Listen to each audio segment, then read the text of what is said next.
राधे राधे सगळ्यांना. बरेचदा आहे ना लोकांचा प्रश्न असतो, मग आपण न्यूमरोलॉजीमध्ये आपले नंबर्स कसे स्ट्रॉंग करायचे? काहीच नाही. सोपा उपाय आहे. जर का तुम्हाला एक नंबर स्ट्रॉंग करायचा आहे, तर स्वतःला वेळ द्या. काय आहे ना, की आपण अख्ख्या जगाला वेळ देतो, आपल्या फॅमिलीला वेळ देतो, आपल्या कलीग्सला वेळ देतो, आपल्या मित्रमंडळींना वेळ देतो, पण आपण स्वतःला वेळ देतो का? नाही. मी ज्यावेळेस म्हणते ना, की वुमन म्हणून तुम्ही स्वतःला वेळ द्यायला पाहिजे. ॲज अ गर्ल म्हणून you have to give some time to yourself. Think about yourself. That time अगं नाही, वेळच नाही भेटत. वेळ कुठल्याच गोष्टीला नसतो भेटत डिअर. तुम्हाला काढावा लागत असतो. तुम्हाला श्वास घ्यायला पण वेळ नसतो. जर का तुम्ही कामात लागले ना, तर तुम्हाला श्वास घ्यायला पण वेळ नसतो. आणि मग सगळं काम झाल्यानंतर आपण मोठा श्वास घेतो. Finally done. असं होतं.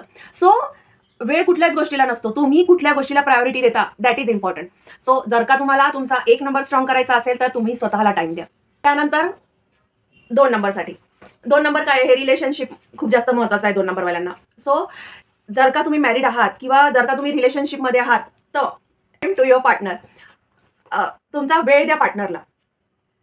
तो वेळ तुम्ही कसा सकाळी द्या, दुपारी द्या, संध्याकाळी द्या. कधी तुमच्या वेळेनुसार तुम्ही वेळ द्या. पण दिवसातले कमीत कमी 10 मिनिटं 10 मिनिटं, कमीत कमी 10 मिनिटं तुमच्या पार्टनरसोबत स्पेंड करा. ते 10 मिनिटं याच्यासाठी, की त्याच्यामुळे तुमचं रिलेशनशिप पण स्ट्रॉंग होईल. तुमच्यातले जर का काही मतभेद असतील, तर ते सुद्धा सॉर्ट आउट होतील.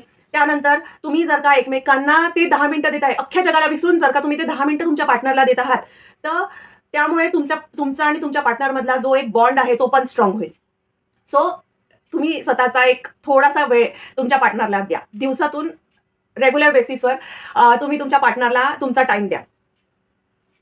जर का तुम्हाला 3 नंबर स्ट्रॉंग करायचा आहे, तर जे तुमचे गुरु आहेत किंवा जे तुमचे पॅरेंट्स आहेत, त्यांचा आशीर्वाद घ्या, त्यांच्या ब्लेसिंग्स घ्या.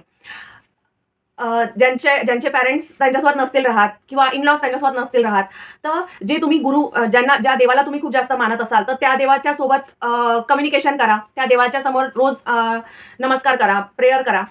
जेणेकरून की तुमचा तो नंबर स्ट्रॉंग होईल. असतील कुठलेही टीचर तुमच्या कॉन्टॅक्टमध्ये असतील, you can communicate with them. तुम्ही त्यांच्यासोबत डिस्कस करू शकता. जेव्हा कधी पॉसिबल होत असेल, त्यांचा आशीर्वाद घ्या. सो यामुळे पण तुम्ही तुमचा नंबर 3 स्ट्रॉंग करू शकता. त्यानंतर नंबर 4 जर का तुम्हाला स्ट्रॉंग करायचा आहे, तर तुमच्या फ्रेंड सर्कलला इम्पॉर्टन्स द्या. थोडासा टाइम फ्रेंड सर्कलसोबत स्पेंड करा. किंवा तुम्ही फ्रेंड्सला व्हिजिट करू शकता, फ्रेंड्सला भेटू शकता किंवा त्यांना आपल्या घरी इन्व्हाइट करू शकता, जेणेकरून की तुमचा 4 नंबर स्ट्रॉंग होईल. त्यानंतर आला 5 नंबर. तुमच्याकडे जर का किड्स आहेत, तुमचे किड्स किंवा आजूबाजूला कोणी किड्स असतील, तर तुम्ही त्यांच्यासोबत थोडासा टाइम स्पेंड करून तुमचा 5 नंबर स्ट्रॉंग करू शकता. बरेचदा कसं असतं, की किड्स आहे ना, त्यांना आहे ना बऱ्याचशा गोष्टी शेअर करायच्या असतात. बट आजकालचं जे लाईफस्टाईल झालेलं आहे, की आई-वडील दोघं पण जॉब करतात. दोघांकडे पण टाईम नसतो मुलांसोबत स्पेंड करायला. मग ॲट दॅट टाईम जर का तुमच्या आजूबाजूला अशी जर का मुलं आहेत आणि तुम्ही जर का तुमचा थोडासा वेळ त्यांच्यासोबत बोलून, हसून, खेळून बोलत आहात ना, तर तुम्ही त्यामुळे तुमचा 5 नंबर स्ट्रॉंग करत आहात. त्यानंतर आहे 6 नंबर. 6 नंबर जर का तुम्हाला स्ट्रॉंग करायचा आहे, तर लोन घेणं अव्हॉइड करा. कुठल्याही प्रकारचं लोन नका घेऊ. म्हणजे आजकाल आपण टॅक्स वाचवायसाठी लोन घेतो. बरेचसे लोक टॅक्स वाचला पाहिजे म्हणून आवश्यकता नसताना पण लोन घेतात. बट जर का तुम्हाला आवश्यकता नसेल, तर लोन घेऊ नका. कारण लोन घेतलं की मग कुठे ना कुठे तुम्हाला स्ट्रेस येतं, की we have to repay it किंवा तुम्हाला रिपे करायचं आहे. आणि जर का तुम्ही टॅक्स वाचवायसाठी लोन घेत आहात किंवा तुमच्याकडे पैसा असून तुम्ही टॅक्स वाचवण्यासाठी जर का लोन घेत आहात, तर कुठे ना कुठे तुम्ही चिटिंग करत आहात. मग it will definitely effect on your number 8. 8 number शनीचा आहे ना, मग तो कुठे ना कुठे मग ते तुम्हाला थोडंसं त्रासदायक गोष्टी ठरतात. त्यानंतर 7 नंबर जर का तुम्हाला स्ट्रॉंग करायचा आहे, तर तुमचा कर्मा तुम्ही करा. तुम्हाला त्याचा रिझल्ट कुठल्याही प्रकारे भेटो अथवा न भेटो, कुठल्याही प्रकारे भेटो अथवा न भेटो, तरी तुम्ही तुमचे कर्म करत राहा. तुमचे कर्म तुम्ही ज्यावेळेस पूर्ण करता ना, त्यावेळेस तुम्ही तुमचा 7 नंबर स्ट्रॉंग करता. आणि जर का तुम्ही तुमच्या कर्माला महत्त्व नाही देत आहात, तर तुम्ही बाकीच्या सगळ्या नंबर्सला पण तुम्ही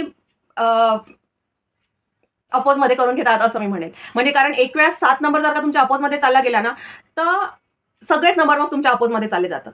ठीक आहे. त्यानंतर 8 नंबर. 8 नंबर जर का तुम्हाला स्ट्रॉंग करायचा आहे, तर तुमच्या लाईफमध्ये जो कुठल्याही प्रकारचा चेंज होत आहे, त्याला एक्सेप्ट करा. असं नको की त्याचा अपोज करत आहात तुम्ही. जो कुठला तुमचा चेंज होत आहे तुमच्या लाईफमध्ये, मग ते जॉबचा चेंज असो, तुमची फॅमिली लाईफमध्ये काही चेंज आलेला असो किंवा काहीतरी नवीन गोष्ट तुमच्या लाईफमध्ये घडलेली असो, तर you have to accept that change with happiness. बऱ्याचशा गोष्टीमध्ये आपण तो चेंज हॅपीली एक्सेप्ट नाही करू शकत, पण एक्सेप्ट करण्याचा प्रयत्न केलात तर तुम्हाला काहीतरी लाईफमध्ये नवीन भेटेल. अदरवाईज तुम्ही तो चेंज जर का एक्सेप्ट नाही करत आहात, तर मग तुम्हाला त्या गोष्टीमुळे पण त्रास होतो. 9 नंबर जर का तुम्हाला स्ट्रॉंग करायचा आहे, तर तुम्ही तुमच्या लाईफमध्ये जे काम करताना त्याला प्रायोरिटी द्या, त्याला फर्स्ट प्रेफरन्स द्या. तर तुमचा 9 नंबर स्ट्रॉंग होईल. कारण गोष्टीला पण महत्त्व द्या, बट तुमच्या कामाला पहिलं महत्त्व द्या. अशा प्रकारे तुम्ही 1 ते 9 नंबर तुमचे स्ट्रॉंग करू शकता. या सगळ्या गोष्टींची तुम्हाला हेल्प भेटेल. अजून अशा माहितीसाठी तुम्ही आम्हाला फॉलो करू शकता. सर्व लिंक्स डिस्क्रिप्शन बॉक्समध्ये दिलेले आहेत. राधे राधे.